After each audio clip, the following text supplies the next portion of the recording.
নমস্কার, কেমন আছো সবাই? স্মৃতিকণা ঘোষের হেসেলে তোমাদের সবাইকে স্বাগত। আজ রান্না করব এঁচোড় চিংড়ি আর কই মাছ, কাঁচকলা আলু দিয়ে জিরে পোড়ার ঝোল। এঁচোড়গুলোকে ভালো করে ছাড়িয়ে ছুঁড়ে পরিষ্কার করে নিয়েছি, নিয়ে নুন আর হলুদ দিয়ে একটু ভাপিয়ে নেব। এই যে এগুলো বাদ দিয়ে দিব, এগুলো পেটে গেলে হজম হতে চায় না।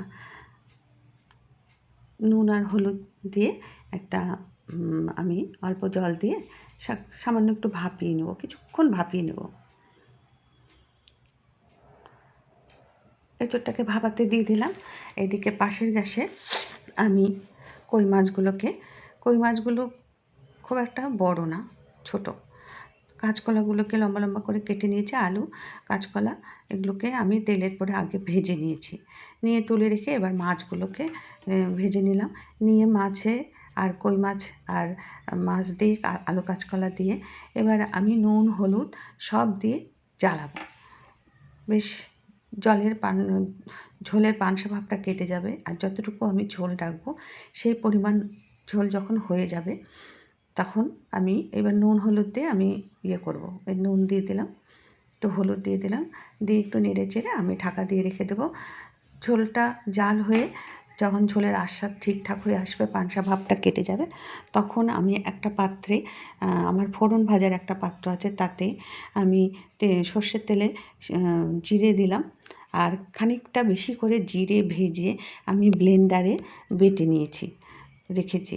আর জিরে, শুকনো লঙ্কা, তেজপাতা আর বড়ি, লাল লঙ্কার ঝাল লঙ্কার গুঁড়ো একসাথে করে আমি ঝোলের মধ্যে ছেড়ে দিলাম। আর ওই ব্লেন্ডারে ওই ভাজা জিরে, ওটাকে সামান্য একটু জল দিয়ে ভালো করে নিপাশ করে বেটে নিয়েছি। নিয়ে এবার আমি সেই জিরে বাটাটা দিয়ে দেবো। এই হলো আমার কই মাছের পাতলা ঝোল। এই যে জিরেটা ভেজে বেটে যে শুধু জিরের দিলাম, এই ভাজা জিরের গুঁড়োর গন্ধটা খুব সুন্দর ঝোলের আস্বাদটা আনবে, খুব ভালো লাগে। এইভাবে আমরা পেঁয়াজ টেয়াজ দিই না, পেঁয়াজ ছাড়াই এটা রান্না। এবার একটা সার্ভিং বলে ঢেলে নেব। এই হচ্ছে আমার চেহারা কই মাছের, খুব একটা বড় না। এবার এঁচোড়টা রান্না করব। এঁচোড়টা ভাপানো হয়ে গেছে। এবার কড়াইতে সর্ষের তেল দেব, দিয়ে আদা বাটা দিয়ে আমি এঁচোড়টাকে ভালো করে নেড়ে চেড়ে কষিয়ে নেব।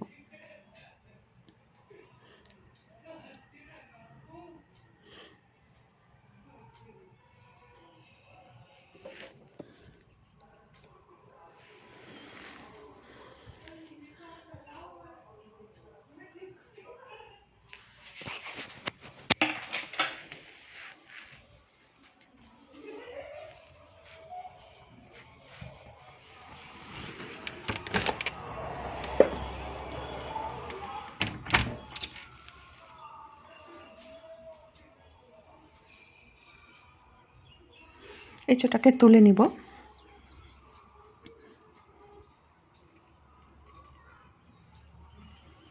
এবার আরও সামান্য একটু সর্ষের তেল দেব, দিয়ে এবার ফোড়ন দেব, জিরে, শুকনো লঙ্কা, তেজপাতা ফোড়ন দেব। আর আমার তো সমস্ত বাটনা ঘরেই করা, ধনিয়ার গুঁড়ো, জিরের গুঁড়ো, লঙ্কার গুঁড়ো সব সামান্য সামান্য, ধর 1 চামচের 4 চামচের 1 চামচ ধনিয়ার গুঁড়ো, 1 চামচ জিরের গুঁড়ো, হাফ চামচ ঝাল লঙ্কার গুঁড়ো, এই সব দেব। দিয়ে আর আদা বাটা দিয়ে কাঁচকলাটাকে আমি আগেই ভেজে নিয়েছি, দিয়ে ভালো করে কষিয়ে এবার চিংড়ি মাছ ওর মধ্যে দিয়ে দেবো। একটা টমেটোকে বেটে নিয়েছি, সেটাকে তেলের পরে দেবো, দিয়ে ভালো করে কষাবো।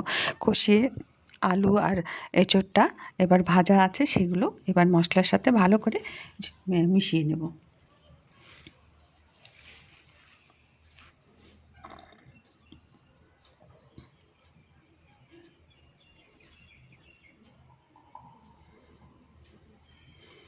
একটু মিষ্টি দিয়ে দিয়েছি, সামান্য একটু মিষ্টি দিলাম। এবার ভালো করে মশলার সাথে এঁচোড়টা মিশিয়ে নেব,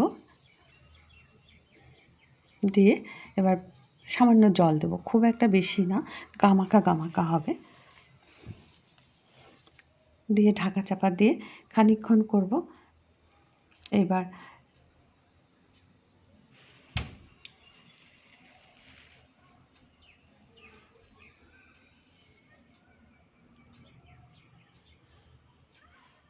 এবার একটু জল দেব, দিয়ে নুন দিয়ে দেব 1 চামচ, আর সামান্য একটু নুন দিলাম, দিয়ে ভালো করে নুনটাকে মিশিয়ে দিলাম জলের সাথে, দিয়ে এবার ঢাকা চাপা দিয়ে রেখে দেবো। জলটা যখন টেনে আসবে, গা মাখা হয়ে যাবে ইয়েটা ঝোলগুলো, তখন এতে আমি গরম মশলার গুঁড়ো, ভাজা জিরের গুঁড়ো আর সামান্য ঘি দিয়ে ছড়িয়ে আমি নামিয়ে নেব।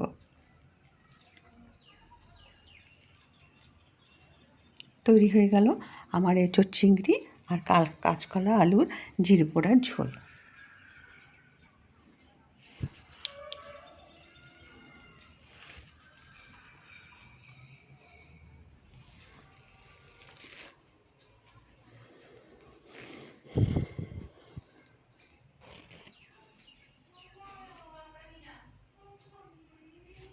এই ছিল আমার আজকে রান্না, এঁচোড়ের রান্না আর কই মাছের কাঁচকলা আলু দিয়ে পাতলা জিরে পোড়ার ঝোল। ভালো থাকো, সুস্থ থাকো, টাটা।